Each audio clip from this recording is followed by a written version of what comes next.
안녕하세요. 라운 시우터입니다. 오늘은 공평하신 하나님이라는 제목하에 말씀을 나누겠습니다. 우리가 사람을 뽑아 직분을 맡기고자 할 때 하나님의 방법은 무엇일까요? 역대상 24장 5절 이에 제비 뽑아 피차에 차등이 없이 나누었으니 이는 성전의 일을 다스리는 자와 하나님의 일을 다스리는 자가 엘르아살의 자손 중에도 있고 이다말의 자손 중에도 있음이라. 에서 보면 레위 지파에서 제사장의 직분을 나눔에 있어 차별이나 구별 없이 평등하게 순서를 정하고 일을 분배했습니다. 제비를 뽑는다는 것이 어쩌면 인간의 주관적 생각을 배제하고 하나님의 뜻에 맞도록 모든 것을 내려놓고 맡기는 제도일 수 있습니다. 우리가 놀이를 할 때 순서를 정하거나 승패를 결정하는 경우 가위바위보를 하는 것이 공정하게 진행되면 모두가 동의하는 결과로 승복하게 되는 것과 비슷하지 않을까요?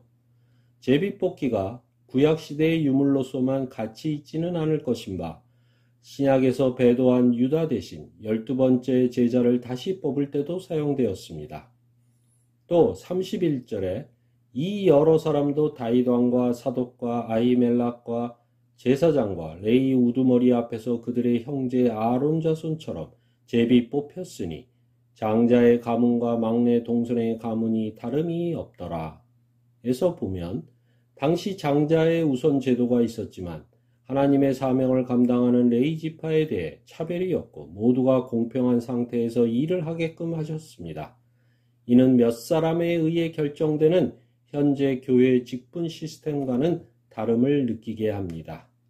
25장 8절 이 무리에 큰 자나 작은 자나 스승이나 제자를 막론하고 다 같이 제비 뽑아 직임을 얻었으니를 보면 노래하는 자들을 선별할 때 제비를 뽑았는데 성전 문지기들, 성전 곡간지기들, 군대장들, 지파 관장 등을 뽑을 때도 이것을 사용하여 개인의 사심이나 주관적 편견을 배제했습니다.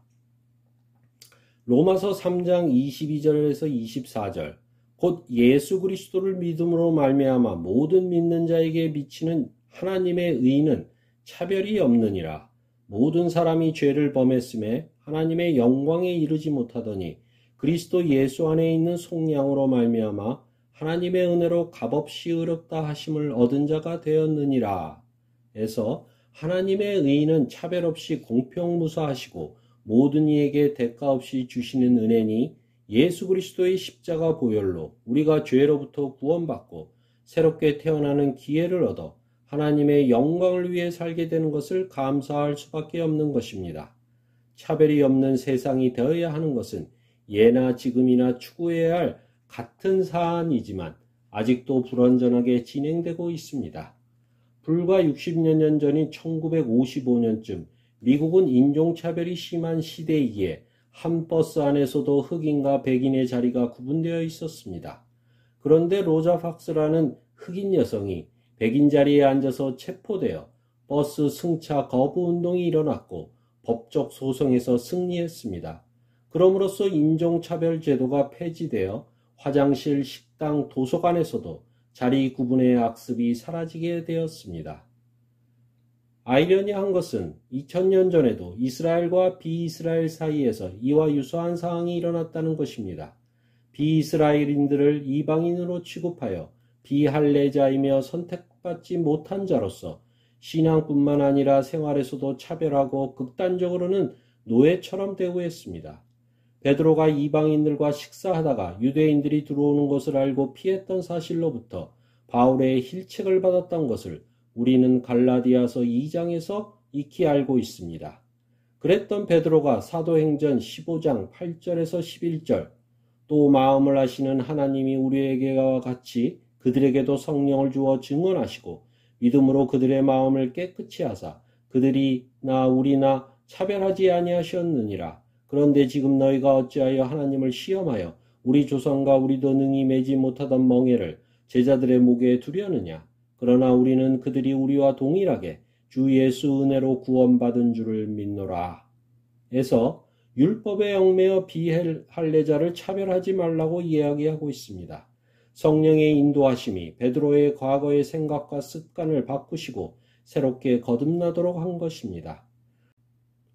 따라서 한 흑인 여성의 담대한 저항이 있었기에, 또한 바울의 책망이 있었기에 잘못된 제도나 관행이 검토수정되며 올바르게 세워지는 것입니다.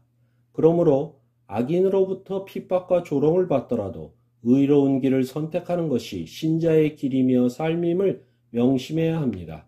지금도 위와 같은 불평등과 차별, 부정부패의 잘못된 관습이 상존하고 있습니다. 우리는 이것을 주님의 지혜와 방법으로 고쳐가야 합니다. 약한 자, 힘없는 자, 눈먼 자, 갇힌 자, 상처받은 자의 입장에서 생각하고 바꿔야 하는 것입니다. 우리는 아직도 악하고 힘센 자 옆에서, 앞에서, 뒤에서 호가호위하고 있지는 않은지 돌아봐야 할 것입니다. 주님, 잘못된 것을 알면서도 관습 때문에, 다수의 힘 때문에 의의를 저버리고 불의에 타협하는 삶을 살지 않게 하시고, 지금 이곳의 문화와 제도들이 하나님의 방법이 아닌 인간의 방법과 욕심에 의해 움직여지는 것은 아닌지 뒤돌아보게 하소서.